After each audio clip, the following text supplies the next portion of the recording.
Good afternoon and welcome to the 2018 Day of Remembrance. My name is Kristin Fukushima and I am representing Nikkei Progressives and I am also the Managing Director for the Little Tokyo Community Council. That is the nonprofit coalition of businesses, residents, nonprofits, churches, temples, and other vested stakeholders in the Little Tokyo community. It is my privilege and pleasure to be one of your Emcees for today's program, and thank you all for coming out today. Good afternoon as well. I'm Chris Komai, the board chair for the Little Tokyo Community Council, and I'm happy to co-MC this program today with Kristin. Please join me, though, in acknowledging our drummers, the Yuujou Taiko group, for having contributed to the beginning of our program. For those of you who don't know, Taiko is as much part of our Japanese American community as it is from Japan. It started here as much as it did in Japan. It belongs to our community, and I think that's why it's appropriate to begin this way. Let's acknowledge it.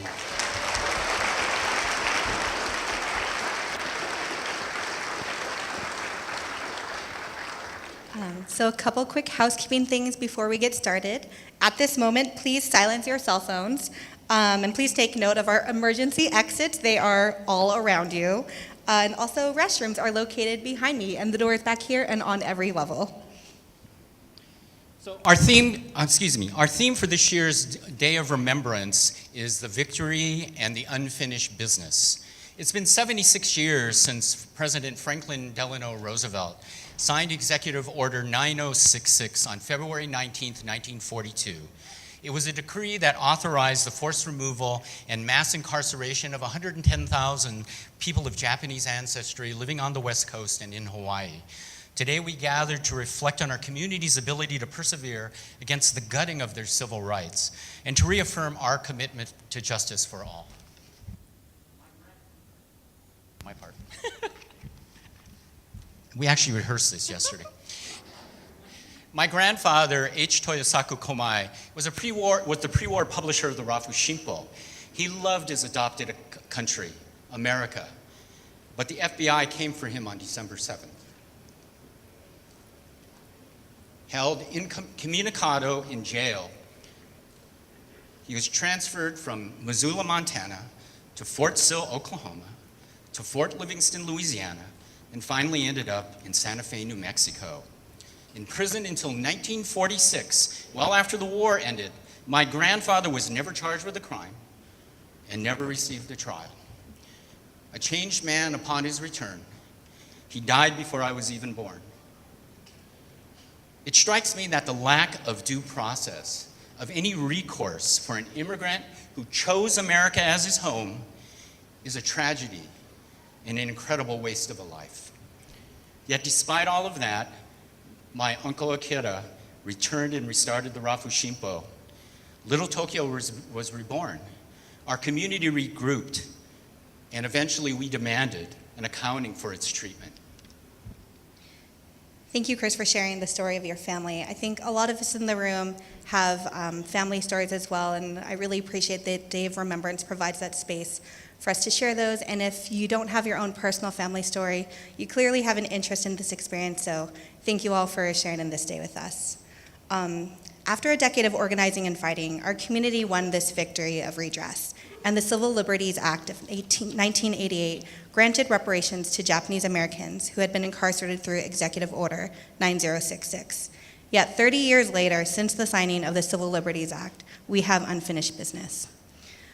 So to officially open the day's Day of Remembrance, it is my pleasure to introduce the President and CEO of the Japanese American National Museum, who's also hosting our event today, Anne Burroughs. With over 25 years of leadership in social justice, Ms. Burroughs is a longtime human rights activist and a past board chair for Amnesty International. Please welcome to the stage Anne Burroughs. Do you want this mic or that mic? Do you want this mic or that mic? Good afternoon, everyone.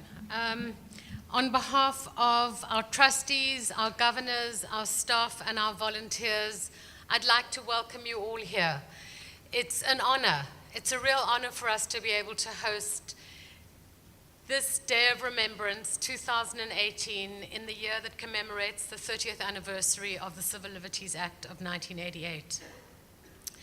There are many people to acknowledge, and I'm not going to go through the very long list, but I would like to first and foremost acknowledge the planning committee that put this together.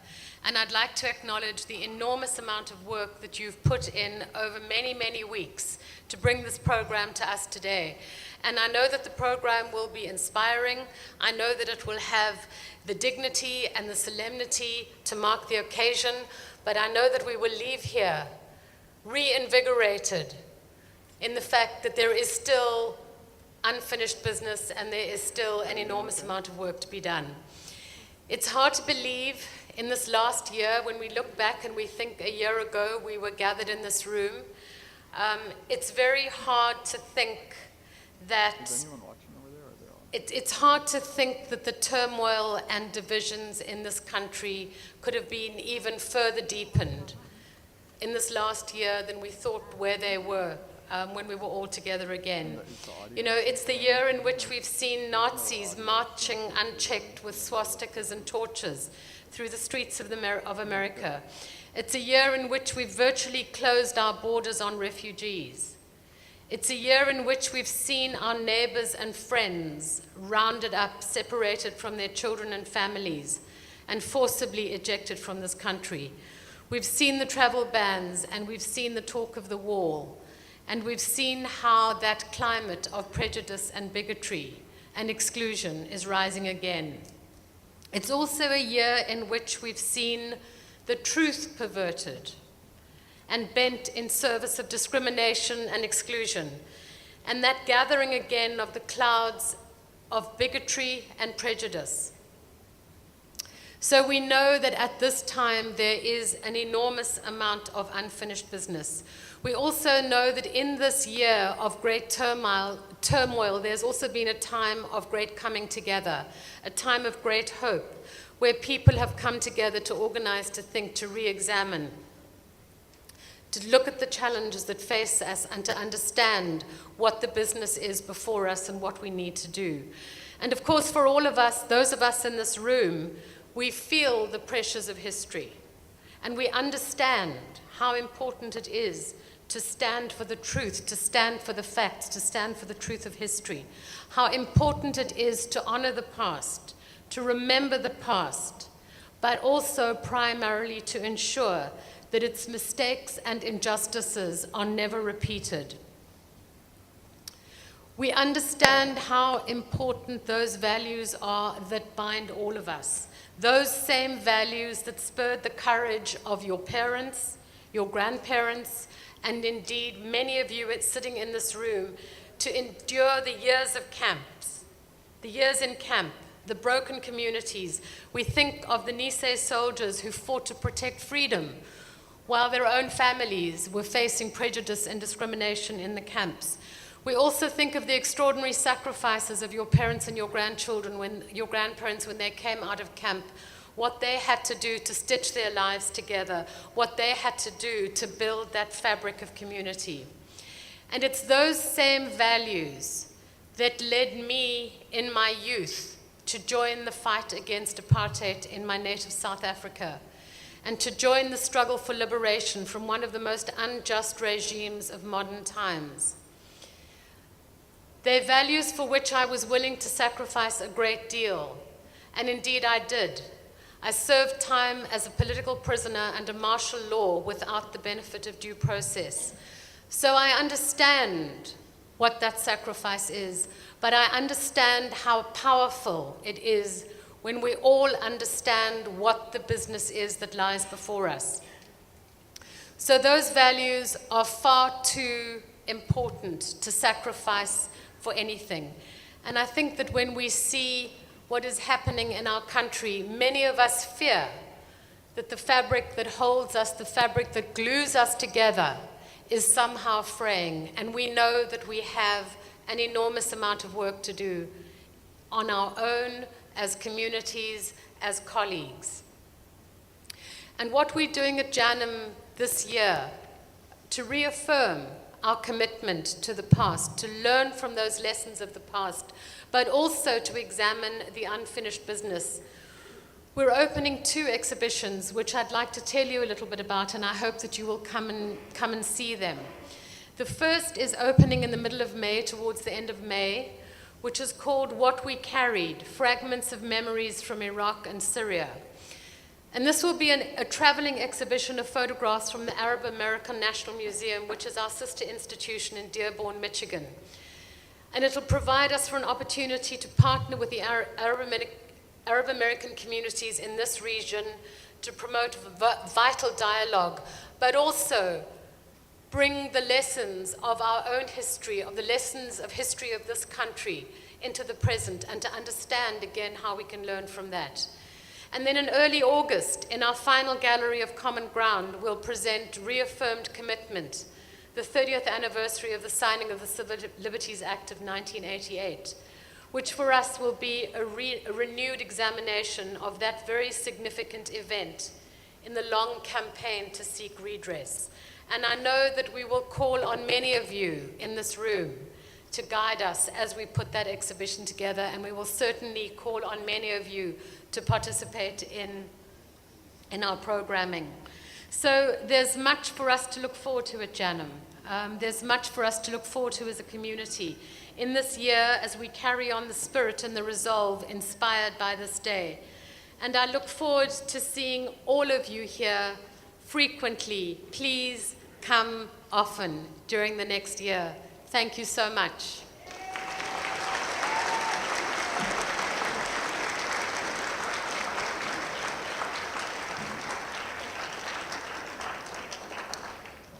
Thank you, Anne. Thank you for your leadership here at the Japanese American National Museum and your impressive service to Amnesty International. Before we go on, we wanted to acknowledge the 2018 Day of Remembrance Organizing Committee, which is a coalition of community organizations who have worked literally for the last few months to put this program together. Obviously, one of them is the Japanese American National Museum, who allow us to come to the Aratani Central Hall and have this program here every year. Also, the Go for Broke National Education Center, the Japanese American Citizens League Pacific Southwest District, the Manzanar Committee, Nikkei for Civil Rights and Redress, Nikkei Progressives, OCA Greater Los Angeles, Progressive Asian Network for Action. What's important also is that so many of these groups are representative at these tables here, and they want to avail their services to you. So for example, the Nikkei Progressives, they actually have a card that says My Rights card. And if you want to pick one up and see what that is, it's written in 2 different languages. And at this time, unfortunately, a lot of people need to know what their rights are. Besides that, we have in attendance many special guests here, and I wanted to begin by introducing someone who's very special to our community. Aiko Herzog Yoshinaga was an archivist and a researcher for the Commission on Wartime Relocation and Internment of Civilians. But she incredibly uncovered the only existing copy of the Western Defense Command's final report that proved there was no military necessity to incarcerate Japanese Americans. If it wasn't for Aiko, there would be no redress. Let's all welcome Aiko Herzog Yoshinaga.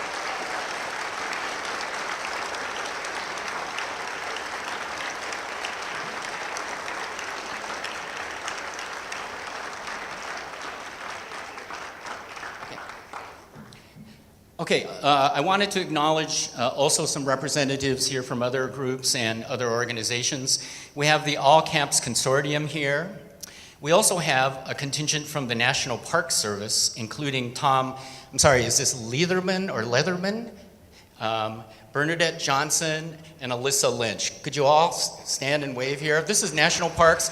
You all know what's going on at Manzanar and how they've turned that site into a national park site, and we are grateful for all the work that you do. We also have some other elected officials. It's hard for me to see, but I know James Toma, you're on the other side of the TV screen over there. He's from our city councilman from West Covina. He's a big supporter of the East San Gabriel Valley Japanese Community Center.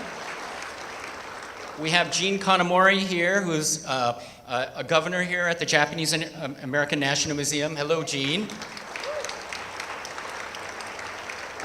David Inoue here is from the National Japanese American Citizens League. And Kim Yamasaki is here from CAUSE. Kim? Okay. So now I'm pleased to introduce one of our speakers, Assemblyman Al Muratsuchi, who represents District 66. Assemblyman Muratsuchi is a former prosecutor and Deputy Attorney General for the California Department of Justice. He focuses on education, public safety, the environment, and Veterans Affairs. But I also hear he likes to surf. Let's all welcome Al.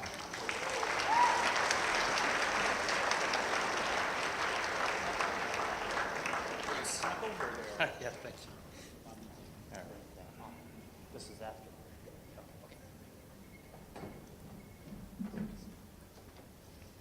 Okay, good afternoon, everyone. My name is Al Muratsuchi, and I have the privilege of representing Torrance, Gardena, and the South Bay in the California State Assembly. But I am also the only Japanese American in the California State Legislature now, and so I do feel a special obligation to represent all Japanese Americans in the state of California. Next week, I will be introducing a resolution to declare February 19th of 2018 as a day of remembrance throughout the state of California. A resolution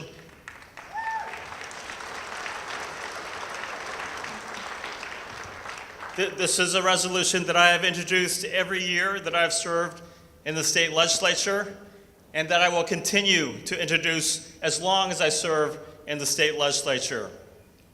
Last year I was happy to get another one of my bills, AB 491, signed into law.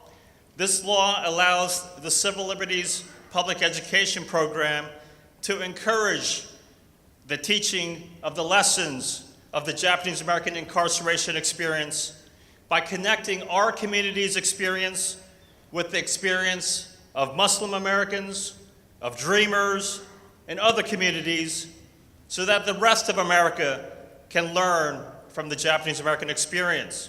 I was also very pleased to have my request, a budget request for $3 million for this program to be continued to be funded.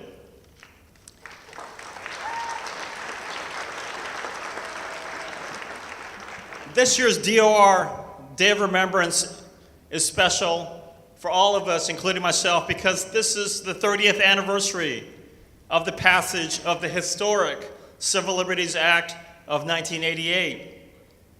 For me, the passage of this historic act and the redress movement that led to the passage of this act will always be one of the greatest examples of the potential to achieve justice through the democratic process.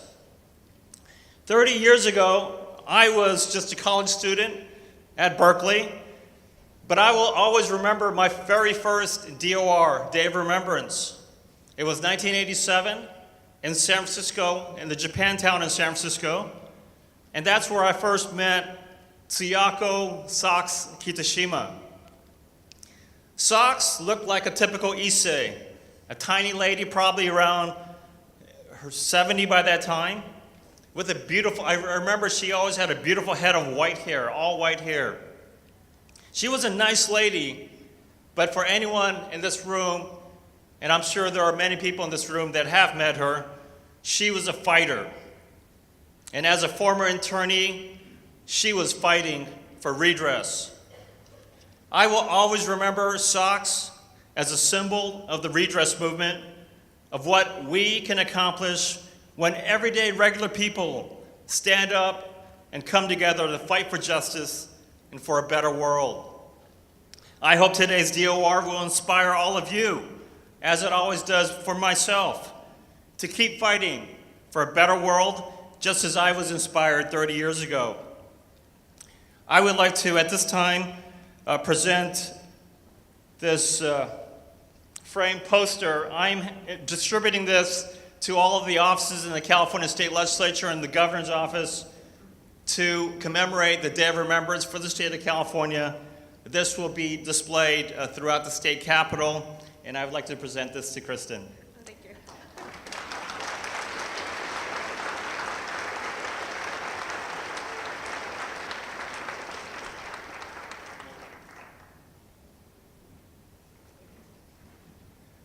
Thank you very much. I look forward to hearing today from another one of my personal heroes from the redress movement, Alan Nishio.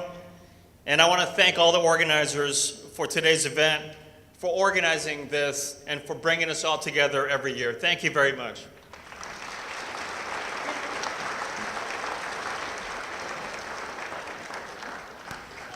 Thank you, Assemblymember Muratsuchi. I know how busy your schedule has become, so thank you for taking the time to be with us here today. At this moment, I'd like to bring up our next speaker, Hannah Cho, who is a senior field representative for State Senator Holly Mitchell of the 30th Senate District. She'll be presenting a certificate for the event on behalf of the senator. Hannah.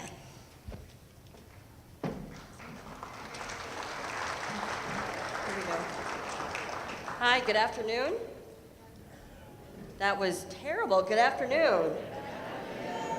So in the 30th District, we have a lot of things going on. One of our programs is actually to make a hologram of the senator, but there's some kind of glitches, so instead you guys got me. So, hopefully maybe it'll be like her and Tupac with the holograms next year. But in any case, I just want to send greetings from Senator Holly Mitchell. She's sorry that she couldn't be with you all. But we just want to say, as part of the 30th District, we represent parts of Sawtell and West LA, which have vibrant and wonderful populations of Japanese Americans. And we just stand united and stand together in remembering that we should always fight for racial justice and fight against atrocities as Executive Order 9066. So it's wonderful to see all of you and to see us together and just to remember what's been done before and how we need to move forward and still stand united together. So on behalf of the Senator and all of us at the 30th District, I'd like to present these certificates to all the organizations, the Japanese American National Museum, the Japanese American Citizen League, the Go for Broke campaign, the Nikkei campaign, the Man is Art Committee, and OCAJLA. So thank you so much, and hope you all have a wonderful day. Thank you.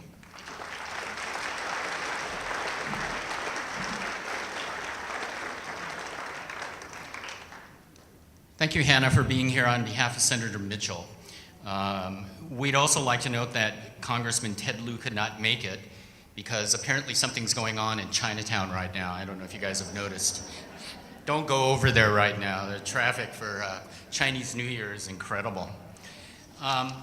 What we want to do now to continue the program is to mark the commemoration, the 30th anniversary of the signing of the Civil Liberties Act of 1988 by sharing you an excerpt from a documentary called Justice Now, Reparations Now. Please look at the monitors. In regards to my brother James who was killed at Manzanar, I have never been able to talk about this. More people have come up to me and said I must speak out. My children, even my own children, don't know that my brother was shot in the back. They talk about being let out of camp in 45, 44, 43. I don't think we ever did get out of camp. I think we're beginning to get out of camp now. The Commission findings affirmed the growing sentiment in the community for justice and concluded that this infamous episode was the result of race prejudice, wartime hysteria, and a lack of political leadership. The Commission also recommended $20,000 in direct monetary compensation. These recommendations served as the basis for various redress bills later offered in Congress. In 1987, a number of factors came together. The 200th anniversary of the United States Constitution brought into focus America's promise of racial equality and due process. Massachusetts Congressman Barney Frank became chair of the House subcommittee which reported out a reparations bill for the first time in 4 attempts. California Congressmen Norman Mineta and Robert Matsui, together with the House leadership, secured over 150 co-sponsors for H.R. 442. Congressman Mervyn Dimley, who worked closely with members of NCRR and other members of the Congressional Black Caucus, were among the earliest and staunchest supporters of the bill.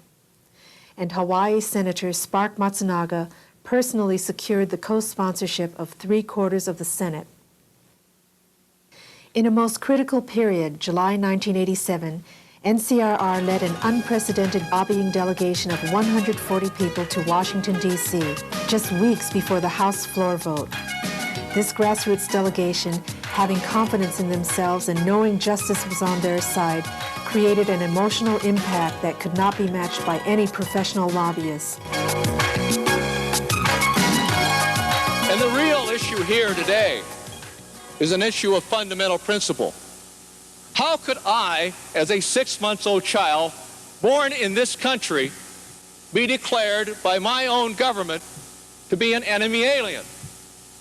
Great nations demonstrate their greatness by admitting and redressing the wrongs that they commit.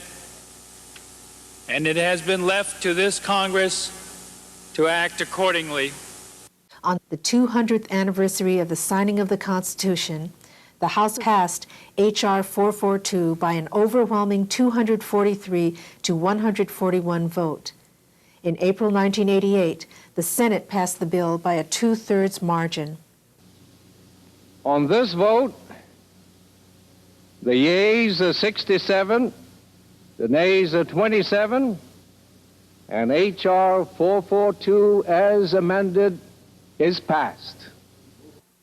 After the House vote, the NCRR called for a major letter-writing campaign aimed at Reagan. To date, I have personally mailed out about 8,046 letters, and in about a month's period, I have done about 714 mailograms to the President urging him to sign the bill. The long campaign for redress and the perseverance of the Japanese-American community culminated in the signing of the redress bill on August 10, 1988, by President Reagan. The legislation that I am about to sign provides for a restitution payment to each of the 60,000 survivors, surviving Japanese Americans, of the 120,000 who were relocated or detained. Yet no payment can make up for those lost years. So what is most important in this bill has less to do with property than with honor. For here we admit a wrong. Here we reaffirm our commitment as a nation to equal justice under the law. Campaign for redress has been an issue that has cut across generations of Issei, Nisei, and Sansei. It involved people from all different walks of life, veterans group, churches, unions. I think it was all the people working together that led to today. This victory belongs to the former internees and other members of the Japanese American community who overcame their differences to mount and sustain an historic grassroots campaign. To those who endured and resisted the wartime violations of their rights. To those who sacrificed their lives on the battlefields of Europe and the Pacific to vindicate the honor of their families behind barbed wire. To those who labored in dingy archives to document the government's suppression of evidence, to overturn the charges against the resistors. To those who demonstrated a collective strength in exposing the stark realities of camp life at the Presidential Commission hearings. To those individuals and organizations of all colors and creeds who passed resolutions, contacted legislators, and sent thousands of support letters and mailograms. And to those 60,000 to 80,000 parents and grandparents and brothers and sisters who have passed on and would have wanted to celebrate this moment, you are especially remembered.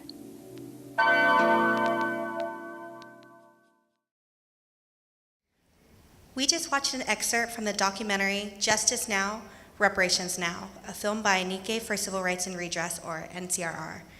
The redress movement is an important event in U.S. history, as it marks one of the first and few times that the U.S. government has openly acknowledged a mistake and act of injustice that it has committed, and then apologized and issued monetary reparation as a result.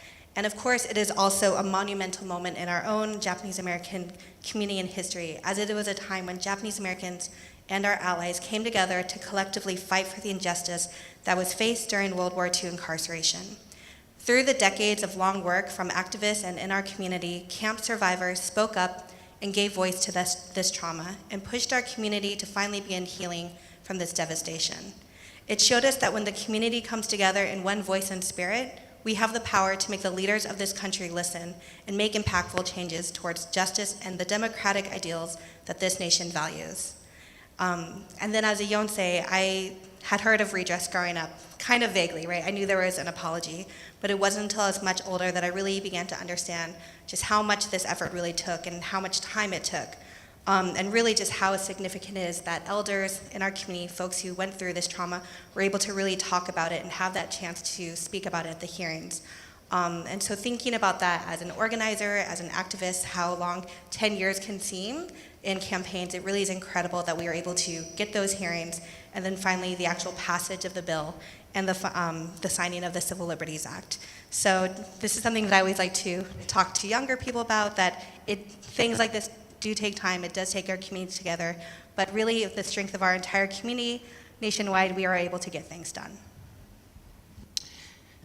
Some time ago, I used to be part of the Day of Remembrance committee when I was here at the Japanese American National Museum. And I remember we always were talking about what kind of ceremony we could do that would include everyone, right? We used to, Kathy, Susie, Kay, we'd sit around. And I don't know who came up with this idea, it certainly wasn't me, of listing all the major camps and then asking all the former inmates and their families and friends to all stand together as one. Right now we have in our hall right now the camp banners, which are being carried by the girls and Boy Scouts from the Nishi Hanganji Buddhist Temple. So they're prepared.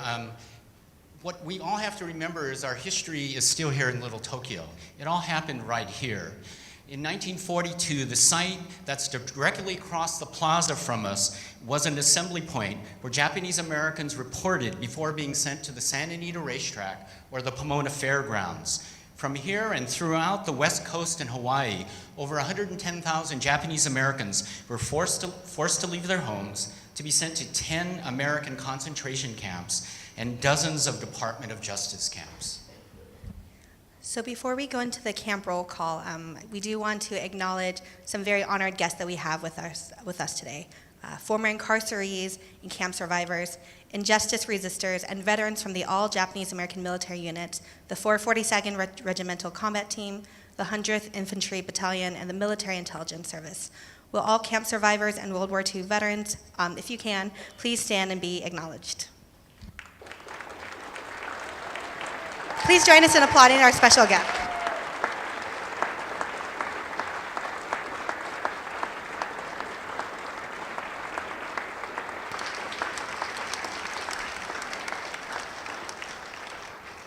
Thank you so much for joining us today. Now as we go into the camp roll call, we invite you to stand when the camp that you or your family was sent to is called. If you do not have an affiliated camp, please stand when Tule Lake is called. The incarceration camp at Tule Lake imprisoned the largest population of Japanese Americans during the war, so by the end we should all be standing. Okay, so we're going to start with the camp that my family went to. Amachi, Colorado, 7,318 incarcerated. Gila River, Arizona, 13,348 incarcerated. Hart Mountain, Wyoming, 10,767 incarcerated. Jerome, Arkansas, 8,497 incarcerated. Manzanar, California, 10,046 incarcerated. Minidoka, Idaho, 9,397 incarcerated. Poston, Arizona, 17,814 incarcerated. Rower, Arkansas, 8,475 incarcerated. Topaz, Utah, 8,130 incarcerated.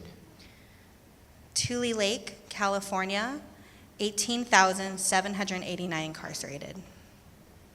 Now we recognize the Department of Justice camps. The Crystal City banner represents all the Department of Justice camps and the 5,500 people interned there during the war. We will now read off all the Department of Justice camps. Fort Livingston, Louisiana, Angel Island, California, Fort Lincoln, North Dakota, Crystal City, Texas. East Boston, Massachusetts, Ellis Island, New York, Florence, Arizona, Fort Meade, Maryland. Fort Richardson, Alaska, Fort Sam Houston, Texas, Fort Sill, Oklahoma, Fort Stanton, New Mexico. Honolulu, Hawaii, Kalaheo, Hawaii, Kennedy, Texas, Kilauea, Hawaii. Kuski, Idaho, Lordsburg, New Mexico, McCoy, Wisconsin, Missoula, Montana. Montreat, North Carolina, Sand Island, Hawaii, Santa Fe, New Mexico, Seabrook, New Jersey, Seagoville, Texas. Sharp Park, California, Stringtown, Oklahoma, Tullahoma, Tennessee, Tuna Canyon, California. Let's also commemorate the people that were held in the Citizens Isolation Centers, Loop, Arizona, and Moab, Utah. While we are all standing, let's take a moment to honor all who were forcibly removed and lived in America's concentration camps, as well as those Japanese Americans who lived outside of the military zones and suffered from the racism and hatred by the executive order. We also pay tribute to the thousands of Japanese, German, and Italians from Latin America who are incarcerated by the U.S. government. Finally, we want to pay our respects to those who are no longer with us. We all remember family members, friends, activists, and leaders who have passed, but who have left our community and our country a tremendous legacy connected to the Japanese-American World War II experience. They also taught us the importance of fighting for justice for all. If you're able, please remain standing for a moment of silence.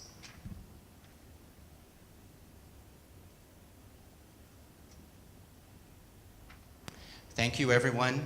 Please be seated.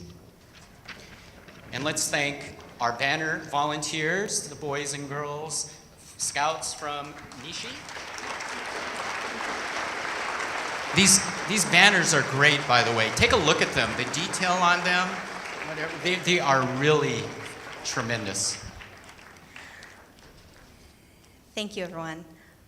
So this year's keynote speaker is someone who is highly regarded in the community as a champion for Asian American rights. Born in the Manzanar camp during World War II, he was pivotal in the success of the Redress movement campaign, which won reparations to Japanese Americans who were unjustly incarcerated during the war. He was a founder and co-chair of NCRR, then called National Coalition for Redress and Reparations, and also served as the president of the board of directors for the Little Tokyo Service Center for 12 years until 2015. He helped start and fight for countless Asian American studies centers and departments across various college campuses, and was a leader in the Asian American movement in Los Angeles, including the anti-eviction work that happened in Little Tokyo. He has also been a mentor and inspiration to many in my generation, and for me, I have email proof that we are indeed best friends. That's right, Alan. So it really is a personal honor for me to introduce one of my all-time favorite people. I did ask Alan how he wanted me to introduce him, and he said, use the words brilliant, charismatic, and humble, and I agree, he is definitely brilliant and charismatic. Please welcome to the stage, Alan Nishio.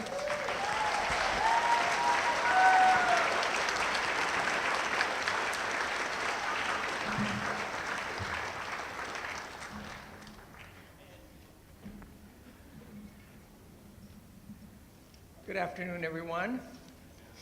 For those you haven't seen for a little while, you can see I have a new hairstyle now. It's a result of just going through chemotherapy a few weeks ago. But I'm glad to be with all of you today. It's an honor to speak as part of the Day of Remembrance program. Such an important event within our community's life. It's also important to understand this is the 40th anniversary of the Day of Remembrance program. The first one was in 1978 in Seattle, Washington, as a precursor for the efforts that we were going to be doing around redress. In Los Angeles, this is our 39th Day of Remembrance program. And it's an important one as we share the lessons of the camps and we commit ourselves to the banner of never again. As Kristin said, I've been around a long time. My initial involvement was as a freshman student at UC Berkeley in the free speech movement, and subsequently got involved with fighting against the war in Vietnam, the Civil Rights movement, and many others.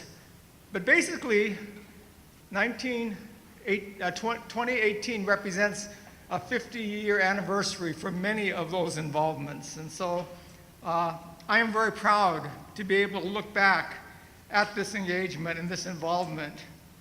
And to know that I was a part, a very small part, but a part of movements for change, and to see what the impact of those movements have been upon a changing society. None of those movements are more significant in my personal life than that of redress. And what this 50 years has taught me is a true appreciation for the power of the grassroots movements and the ability of individuals working together to create social change. And that power of people's movement is best exemplified as we celebrate the 30th anniversary of the Civil Liberties Act of 1988. For it was on August 10th, 1988 that President Reagan signed the Civil Liberties Act. This provided reparations of $20,000 and a presidential apology and a governmental acknowledgement that what was done to us during World War II was wrong. The law was not ideal. It did not provide redress for those who were not alive when the bill was passed. That represents about a third of those who were incarcerated. It also did not include Japanese Latin Americans and other groups that were denied because of that initial legislation. It was, however, an official government acknowledgement of a wrong that had been committed. And if you think it's easy to get the US government to admit that they made a mistake, it's probably about as easy as getting Donald Trump to admit that he ever lied. My participation in the redress campaign was really a highlight of my life's involvement. And it's always so good to see so many familiar faces that were also involved during that campaign. And I have the opportunity to speak to you today, not because of anything that I did, but again, being a small part of a movement of so many that are in this room that collectively we work together. Sachs Kitashima, who Al had mentioned, who was in the video, who gathered the 8,000 signatures and letters, was a part of the people's movement And let us not forget the importance of this movement, because many will tell you it was a phone call to President Reagan that got him to sign the legislation, that they're going to point to politicians and saying they were the ones that were key in us getting redress. Believe me, it was the people's movement that got us redress. And let's not forget that, because, thank you.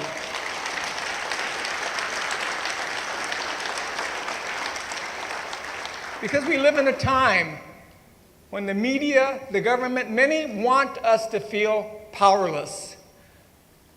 That against overwhelming odds, they want us to feel that there's nothing we can do. Shikata ga nai.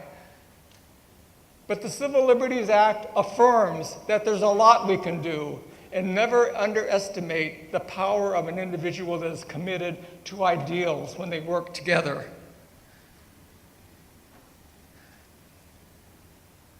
When we won redress, Mitch Maki, Harry Kitano, in their book entitled Achieving the Impossible Dream, because at that time when we started redress, we did see it as an impossible dream. When I thought about why our involvement with redress, and people asked me later, did you think you would win redress? I honestly said no. That we took this up because we felt it was a principle that needed to be defended, and that we had to defend the honor and experience of our community. But many of us did not feel we would ever win redress. To get the government to admit a wrong was not something that I had a lot of faith in our government to do at that time. But despite that, we were able to win redress. And it was not easy. As Japanese Americans, we were a very small group. And for those that were younger, those in the Sansei, most of us knew very little about the camps because it was never discussed in our families, in our homes. As an example, I was born in Manzanar, but I didn't find out that Manzanar was a concentration camp till I was a senior in college. Because when Manzanar was talked about, it was about camp. And oh yeah, remember so-and-so from Block 23 in camp? And I always thought camp was an agricultural camp that my family happened to be in, during the 40s. And it was not until later that I found out what camp really meant. Because when my family talked about camp, they only talked about the people they knew, the good times they had, but they never wanted to talk about why we were in camp in the first place. And that was really an important part, because we need to appreciate the depths of shame and humiliation and the feeling of powerlessness many Nikkei felt as they were rounded up and put in camp. And we need to understand why it was never talked about. Seen as being shameful, we were humiliated, we were at fault for some reason. And it's important for us to understand that as a community, because it's a feeling of frustration and powerlessness that many today, particularly Muslims and immigrants, feel under the Trump administration. And we need to acknowledge and understand that. The redress victory was a victory for many of us. It was a victory from the strong leadership of Congress that was mentioned.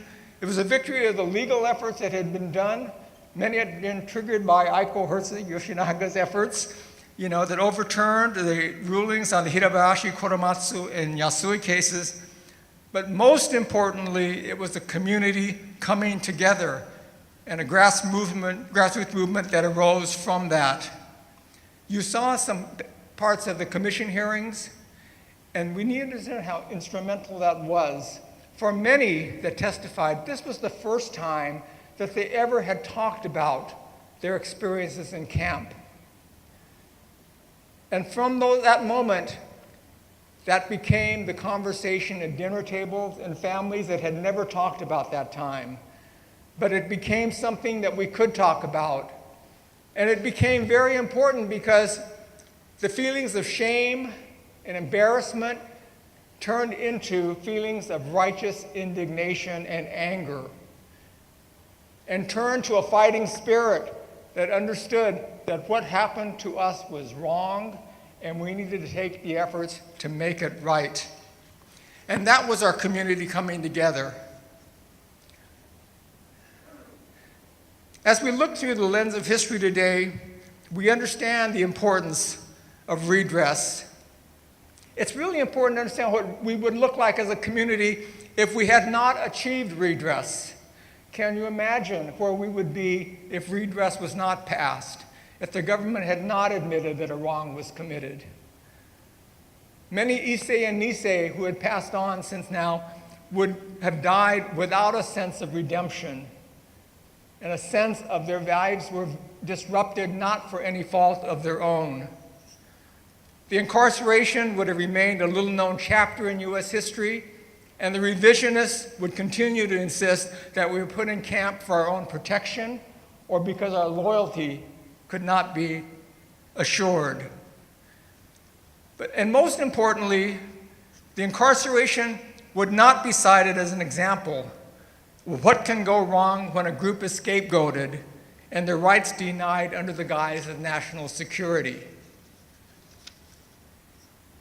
Even today, with the formal government apology and recognition, a recent poll found that a near majority of Republicans still hold that the camps were justified. President Trump has questioned whether the camps were wrong. We live in a time, despite the Civil Liberties Act, that our experience continues to be questioned. So what have we learned from all of this? A few things. The camps are not merely a history lesson. They are a cautionary tale. It is a story and importance not only to Japanese American, it is important because it is a tale of what can happen when a group is profiled and scapegoated in the name of national security. We won redress, but redress would be a hollow victory for our community if we chose to stand idly by while others are threatened. Given our community's experience, we must be at the forefront of standing up when others are attacked. In the current environment of anti-immigrant, anti-Muslim scapegoating, we understand that we cannot, as a community, remain silent. We know the cost of silence. During World War II, who stood up for our community and opposed the camps? There's only one group that stood up nationally, American Friends Services Committee, the Quakers. No other church groups, no other civil rights groups. Where was the ACLU? They chose to remain silent on the issue. And so where were our friends? There were many friends. There were many justice-minded individuals, but they chose to remain silent during that time. It's a lesson that we need to understand, that we cannot choose to remain silent in the light of things that we know can directly impact our own experience. And we need to understand silence is consent. It's the authorization of those in power to continue doing the things that they're doing.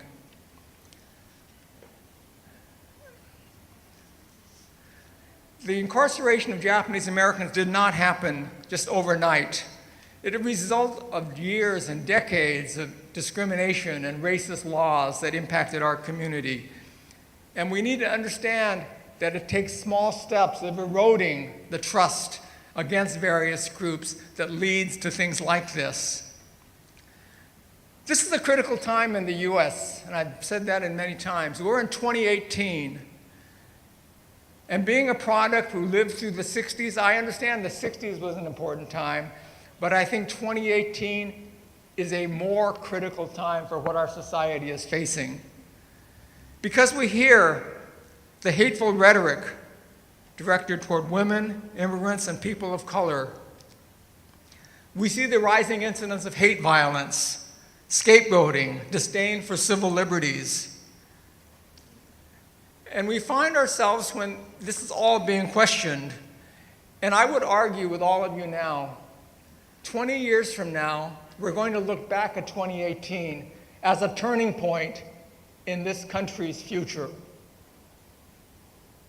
And we're going to look back and say this was a key time when this nation either turned to authoritarianism and demagoguery, or it turned to reaffirm the democratic principles of the society. And I would argue for those of you that will be here 20 years from now, you're going to be looked at and saying, where were you? Where did you stand on this? What role did you play in helping this society to make a key decision on where it was going? And I argue this is a critical time. It is not a time where we can remain silent and to say this is not our issue. This is a time that we will all be judged from now as to what we were doing at this time. Were we collaborators with allowing this to occur, or we were resistors? And I think it's a choice that we need to understand and we need to make. Martin Luther King Jr. had a quote. He goes, "Our lives begin to end the day that we become silent about the things that matter." Our lives begin to end when we become silent on the things that matter. These are things that matter. And if we remain silent, our lives do begin to end. In closing, I just kind of, take the liberty of the fact that I'm kind of an old guy up here, being part of Manzanar. But I want to talk to the many younger activists that are here, that were not part of the camp experience, but are here because of their commitment to being engaged in the issues of this world, politically and otherwise. And I commend you for that. It's an environment that does not move to support that you have to stand up for what you believe in, despite what the media and others may be saying. And as an elder, I can only assure you that as you look around this room, you will see many others looking more like me than like you, who fought the good fight with passion and commitment over the years. And I can say to you truly that as we look back, it is a life worth living. It was a life of meaning, a life of significance. And I argue to all of you young activists, it is a life that is truly worth it. And I think it's one that you can look back 50 years from now, or 30 years from now, I can see one of you being on this podium talking about the 50th anniversary of the Civil Liberties Act and what role that you played in sustaining this effort. Now, to the many more of you that kind of look more like me, I just want to kind of give some words. One, to applaud you for the commitment that you have shown. And it's so great. It's an honor for me to have been part of your lives and to consider you comrades in the struggles that we've gone through over the years. But I also want to say to you, this is not the time to retire. This is not the time to look back and talk about the good old days, or to talk about, these are the things that we did 30 years ago. There's too much work to be done. We're living longer. We have no excuse. This is not the time to retire. This is the time to use our experience and to use it for wisdom and to be engaged and use that as part of creating change that we occur. We have marches going on. We're not too old to sit in, to protest, to do things like that. Trust me, it is not the time to retire. 30 years ago, we were the backbone of the redress movement, and we prodded our parents to take a stand, to not just retire and accept things. Well, we are in their position 30 years later, and we're having to be prodded by our children that it's not time to retire, that we need to continue the struggle. It's a perspective that I've gained through this part of my life. Many of you know I've been battling cancer for 10 years now. It's been a battle that has allowed me to truly appreciate life and what it means and the opportunities that I've been able to be a part of. And it is truly for me a life of meaning and significance that has been exemplified by the Civil Liberties Act of 1988. What can be done? I think in your programs, you can see the various sponsoring organizations and the call to action. These are organizations that are all doing work to advance the things that I've talked about. And I hope you have a chance to check out the tables and to find ways in which you can be part of their motions if you are not already. Beyond that, there's currently an open letter that's being distributed opposing the Muslim ban and supporting the Korematsu Takai Civil Liberties Protection Act of 2017, which bars the detention of any person solely because of his or her race, ethnicity, national origin, religion, gender identity, or sexual orientation. It is truly a bill that is worthy of support, and I would encourage you to join in that open letter, which is under the hashtag, and I can't find it in my notes, but we'll learn. Not in my name, I think is what it's called. There's also a threat to the Japanese American confinement sites grant, which has been available for many years now and has supported Manzanar, many other efforts to preserve the confinement sites and continue, just as Al Muratsuchi has done on the state level, to make sure that our story is told. President Trump's budget has zeroed that line item out. And so we need to continue to fight to take that. We need to continue to support future Day of Remembrance programs to ensure that our story and the lessons are learned and passed on to future generations. Each year, there are fewer of us that are, quote, camp survivors. We're having to rely on others to keep the story alive and to ensure that future generations know what happened during World War II. And lastly, as you've already heard in my speech, take a stand. Find a way to be part of the resistance and join us in making February 19th not only a day of remembrance, but also a day of resistance. Thank you very much.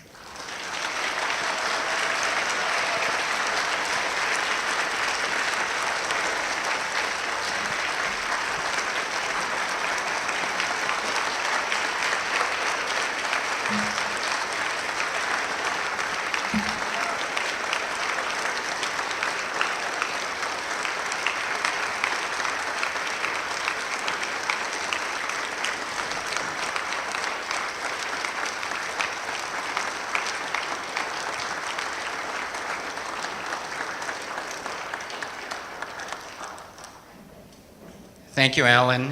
Thank you for your leadership in our community and your dedication in fighting for justice that continues to inspire us. Although I have to say, Alan, I'm not sure I want to look like you exactly, but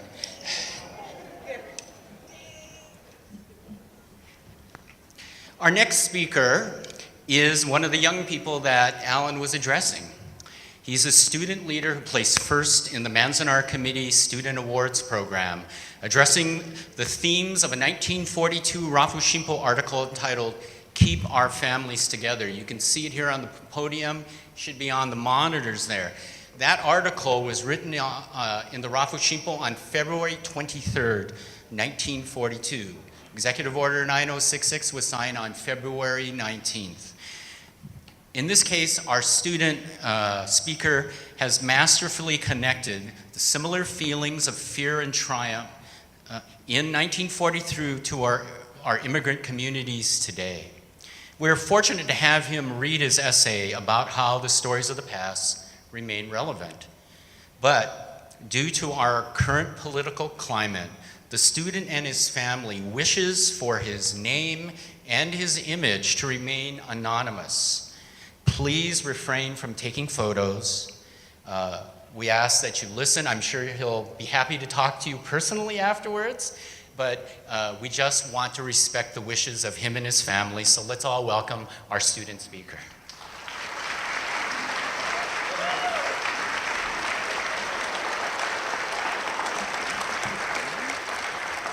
Good afternoon. It's an honor to be here. I would like to thank my mom for opening doors for me and guiding me through them. I would also like to thank my grandma for being a pillar to my family and my teacher for believing in me and extending my horizons and giving me the opportunity that enabled me to be here, including all the effort he has put to bring me to this point. Last but not least, I would like to thank the Manzanar committee for giving me this wonderful experience. I would like to read this in Spanish for my mom so she can understand.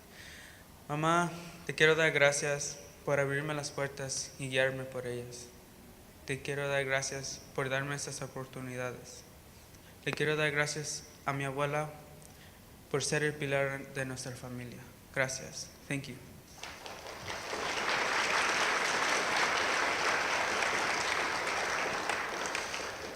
So the name of my essay is Keep Our Families Together. Keep our families together. This is not only something Japanese pleaded for when faced with Manzanar. It is a plea that is still as strong as when it started, a plea which is felt and voiced by thousands of immigrants being separated from their families, and a plea to which I can relate. During 1942, the Japanese communities were being torn apart, just as immigrant communities now are being torn apart. Our new president has stated that Mexican immigrants are criminals and rapists, just like many government authorities thought that all Japanese were spies and against the country in which many were born in. Now President Trump wants to start a mass deportation because of all the labels with which we are tagged without even knowing the reason why we came here and not knowing the harsh conditions immigrants go through in their native countries. Even though families were sent to these concentration camps together, the family unit was often challenged over time. Rather than eating together as a single family, people ate in mess halls. The older children sometimes wanted to dine with friends. Oaths such as the no-no questions further divided families. These acts caused most of the separations of families within the camps. Moving a family by force can cause great harm. Similarly, families of immigrants today are forcefully being taken apart.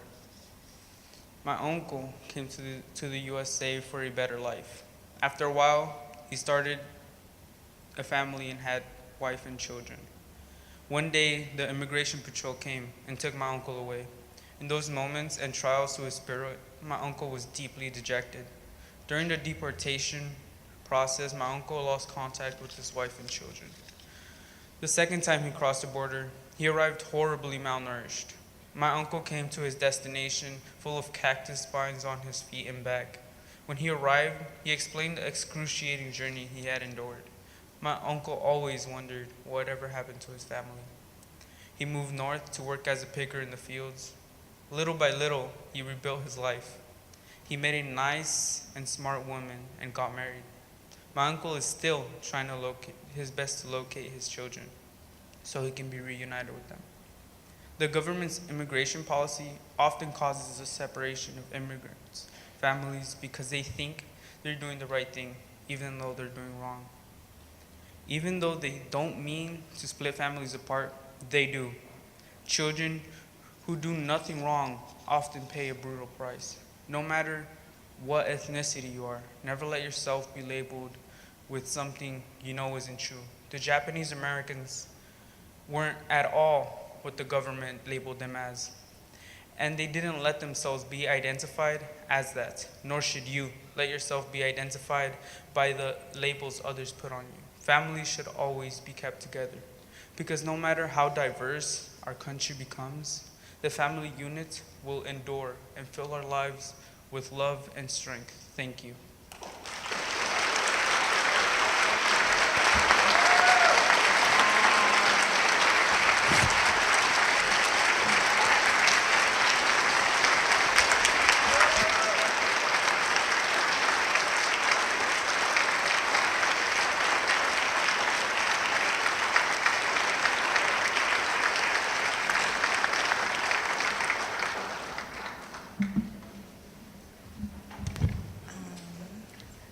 Thank you so much to our brave student speaker. Thank you for sharing your words and your family's experience with us. They always say, youth lead the way, especially in progressive movements, and I'm really inspired to see the next generation rising up and speaking out for the ideals that they believe in. And again, like Chris said earlier, thank you for linking the stories and experiences of camp to the crises and issues that immigrants today are facing. And again, thank you for sharing the story of your family. I personally really appreciate it. So every year, Day of Remembrance has a part of the program where there is a call to action, and we highlight the ways that you all can put your voices to work. This year, because both Chris and I are from the Little Tokyo Community Council and we are here in Little Tokyo, we thought we would start by talking about what are some things happening right now in Little Tokyo. As I mentioned briefly at the beginning of the program, my grandfather, an immigrant, was taken away by the FBI. His oldest son, Akira, was suddenly thrust into the role of being the publisher of the Rafu Shimpo. Determined to restart the family business after the war, my uncle Aki put all of his resources into hanging on to the company building here in Little Tokyo. While in Amachi, he wrote letters to convince former employees to return to Little Tokyo after the war. In 1945, when he got out of camp, he made the journey back. He reopened the building, and he borrowed money to revive the newspaper. Remarkably, on January 1st, 1946, the first post-war edition of the Rafu Shimpo was printed and distributed.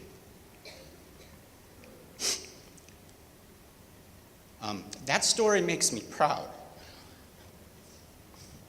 but it also provides a perspective of how much the Issei and the Nisei cared about Little Tokyo. Forcibly removed from their homes, forced to abandon their businesses, told by the news media good riddance, Japanese Americans nevertheless came back because this was home. When the Little Tokyo Community Council was formed in 1999, through an agreement between Irene Hirano of the Japanese American National Museum, Bill Watanabe of the Little Tokyo Service Center, and Jerry Yoshitomi of the Japanese American Culture and Community Center, it was because our historic neighborhood faced modern challenges: unchecked development, gentrification, a loss of heritage businesses, threats to build a jail, and situate a light rail tracks through our streets. Irene, Bill, and Jerry knew that if we hoped to fend off the forces that would bury Little Tokyo, we would have to band together and fight. If the Issei and Nisei could survive the mass incarceration and the institutional racism and still rebuild Little Tokyo, then aren't we today obliged to follow their example?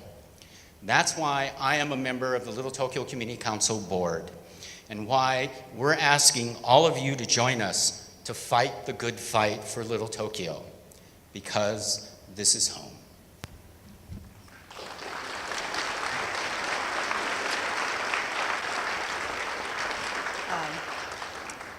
This is why I was a little worried following Chris. He is a really great speaker, especially when it comes to Little Tokyo. So thank you, Chris, for sharing the story of your family and for reminding us what this is all about. He is also a really great board chair, and I'm really grateful to have you on our board and doing all the work you do. Thank you. But yes, so I just want to really quickly talk about what are some of the things happening in Little Tokyo right now.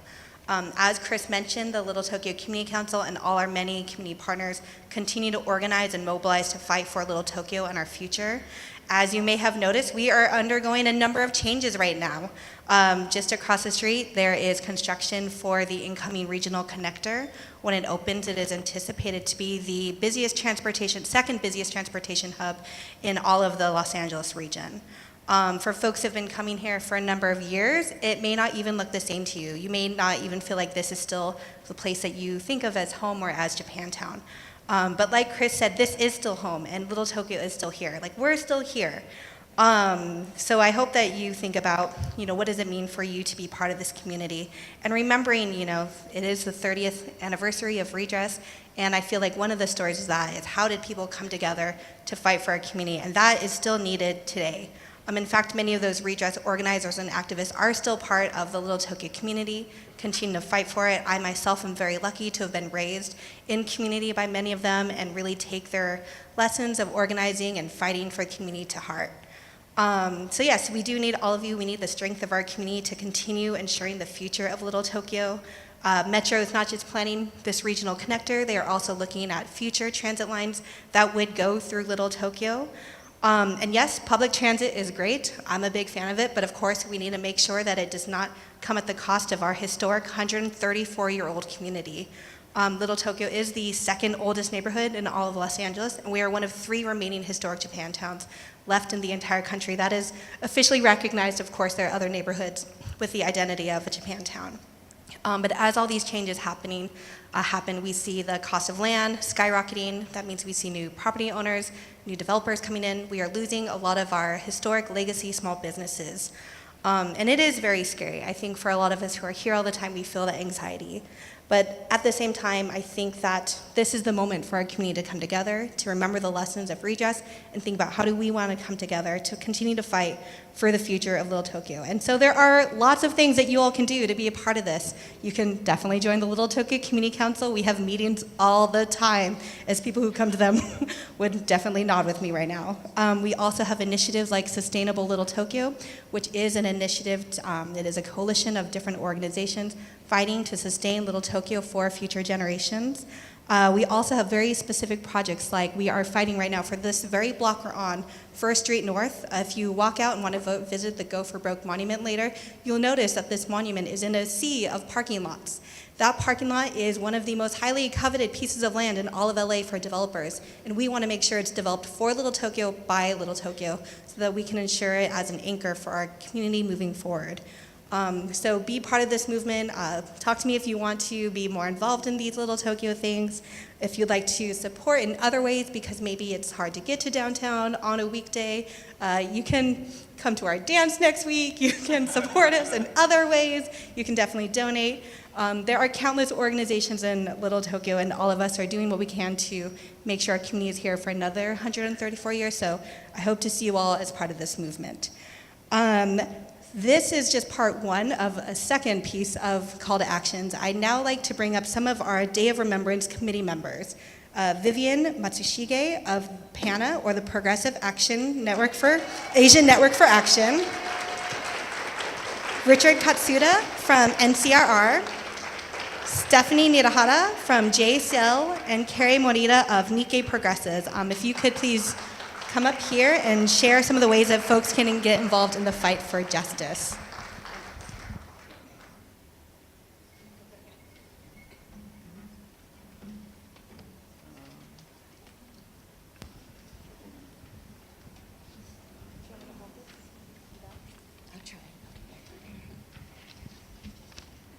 Good afternoon. I'm Vivian, and I'm a proud Heart Mountain baby. There you go.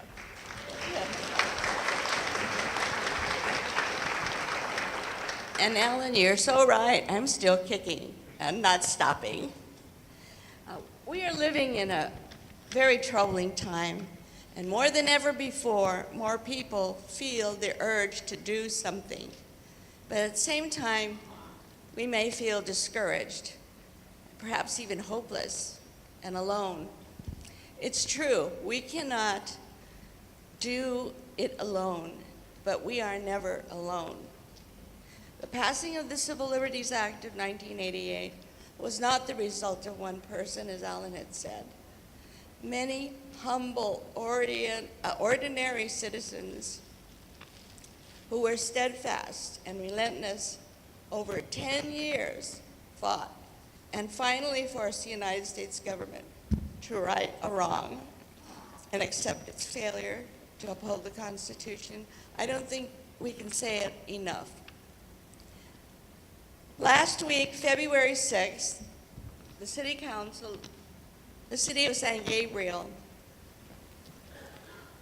in the City of San Gabriel, the Asian Americans for Advancing Justice called together individuals, community organizations to defend the rights of immigrants in San Gabriel.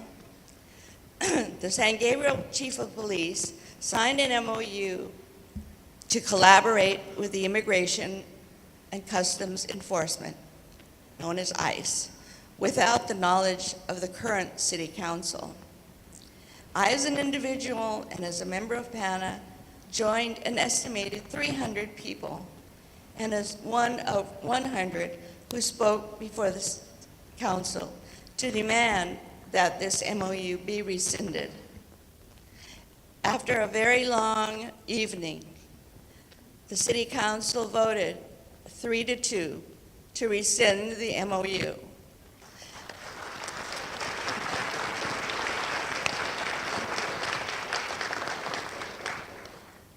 A loud scream of victory broke out in the audience. It was quite a moment that I wish I could share with you. As Alan said, there are so many worthy causes, and we hope you do visit each table and see what they're doing. Together we can right wrongs and bring about justice for all.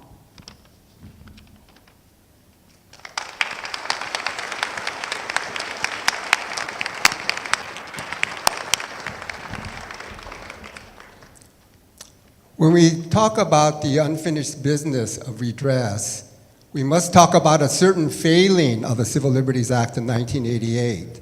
That is, we must remember the Japanese Latin Americans. For those of you who don't know, during World War II, the United States government, in concert with Latin American countries, essentially kidnapped, uprooted almost 2,300 Japanese from their Latin American homes. Also, German and Italians from Latin America were also taken from their homes. They were taken, their citizenship papers were taken away, they were brought to the United States and interned in the Crystal City camp in Texas. There they were interned during the duration of the war. So those people, remember, their citizenship papers were taken away, and so they became stateless people. Now, when the Civil Liberties Act was passed, there was a stipulation that you had to be a US citizen or permanent resident of the United States to be eligible for redress.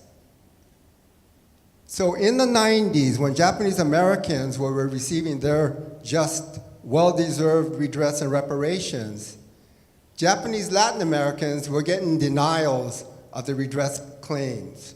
So many of us in the Japanese American community were outraged, and we formed a group called Campaign for Justice for Japanese Latin Americans.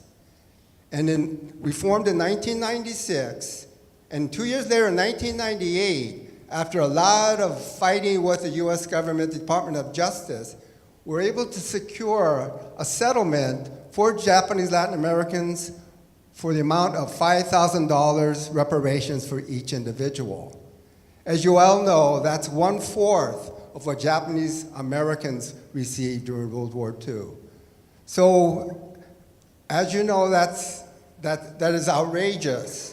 And so, since that time, Art Shibayama and his two brothers opted out of that $5,000 settlement amount and sued the US government.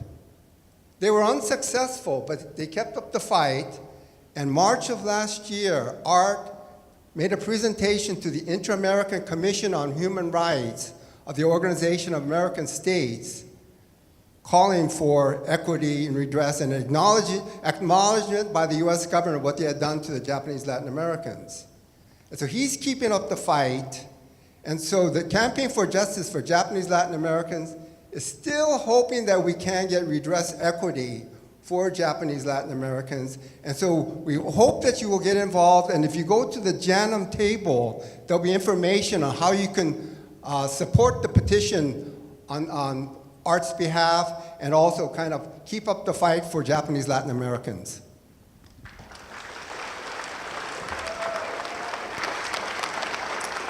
Thanks, Vivian and Richard. So as Alan mentioned, we just found out this week that the Japanese American Confinement Sites grant has been eliminated from the President's 2019 budget proposal. Boo is right. A little bit more about that grant. $21 million has already been distributed to organizations that are doing work in research, preservation, and interpretation of the Japanese American confinement sites. Many of the organizations here have also been recipients of this grant, JACL included. So to see that grant go away is very, very disheartening. And there's still money left in that grant. There's something like $17 million left that can be distributed over the next several years. But all is not lost. There is time to continue fighting for this. And so there are a couple of steps that you're able to take. One would include calling your representatives. I know many of us, when it comes to like the Senate or some of the Congress people, we may be coming from some of the same representatives. But tell your friends too. Write something and put it in your local newsletters, or get it out to the rest of the community who may not be sitting in this room today. This just happened. There's a lot of time to continue fighting. And folks in our office, in the DC office of the JACL, are working hard right now. So recently they just put out some postcards that can be downloaded on our website that you can send out to your Congress people. There are fact sheets. There's a one-pager that you can download and print. I'm sorry, they came out like when we were here already. Otherwise, I'd have some for you over there. But there are resources on our website, and we'll be continuing to update with more information as it comes out. And I'm sure that there are other folks, especially who are here with the Confinement Sites Consortium, the All Camps Consortium, who are gonna have a lot more information. So please take a moment to get to know the people who are sitting next to you in this room, talk to the folks who are sitting at the tables, because this is a fight that we want the whole community involved in. Thank you.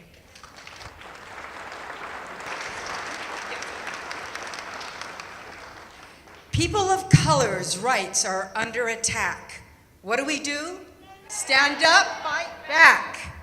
This was one of the chants we heard on January 20th. A contingent of over 100 API women, men, and children, organized by Nikkei progressives, joined the Women's March along with 600,000 other Angelenos.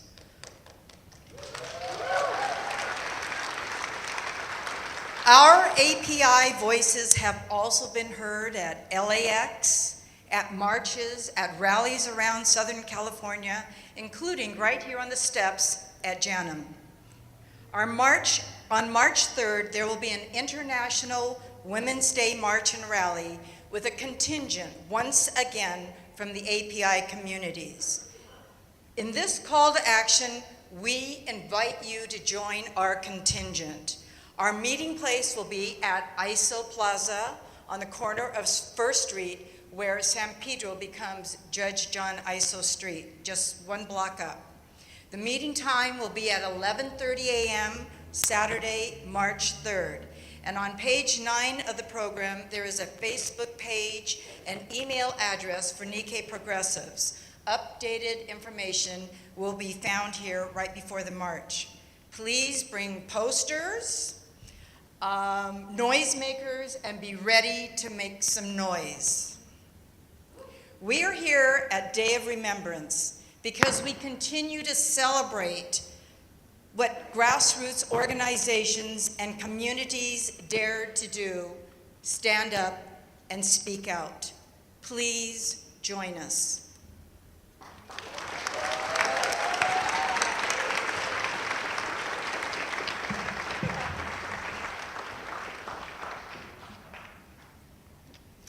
Okay, thank you to Carrie, Richard, Vivian, and Stephanie.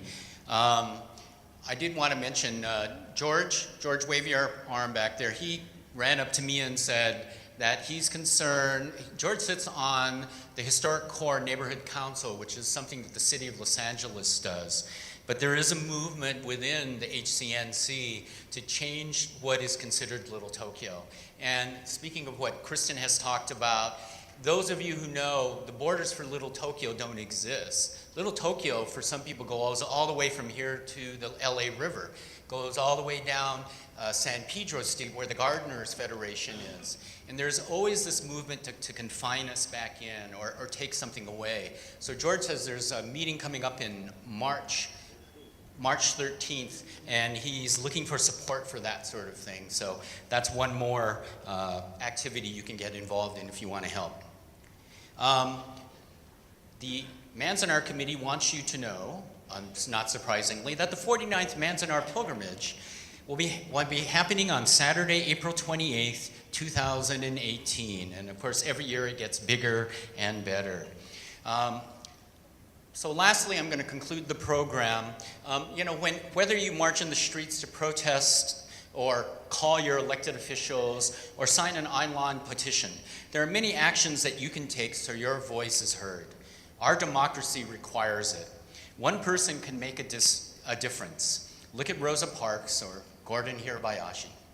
In the printed program, the sponsoring organizations have shared different calls to action. Please take some time to read through these as well as visiting our sponsoring organizations table in the back, and there'll be other information that they're more than willing to share. Now, the good part. Please stick around and catch up with your friends, especially take part in the reception that the same Carrie Morita here, who is wearing many hats, has arranged. She's arranged a modest but very nice reception with a little bit of food that we can all break bread with. So, on behalf of the 2018 Day of Remembrance Organizing Committee, we'd all like to say thanks again to our keynote speaker, Alan Nishio.